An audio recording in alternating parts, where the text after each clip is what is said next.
How to remove a location in Google Maps. Hi everyone, I'm here to assist you today. Without any delay, let's jump right in. First, open Google Maps. After you open Google Maps, make sure you're logged into your account. After you've logged in, click on Contribute at the bottom. After you've clicked on Contribute, click on Edit Map. Then, simply click on Add or Fix a Place. Then click on Remove a Place. Select the place you want to remove and press on Next at the bottom.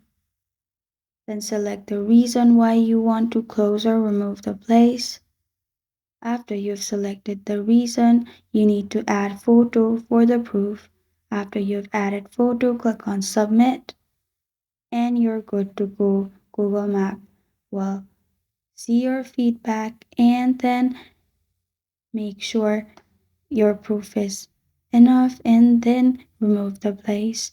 This is how to remove a location in Google Maps.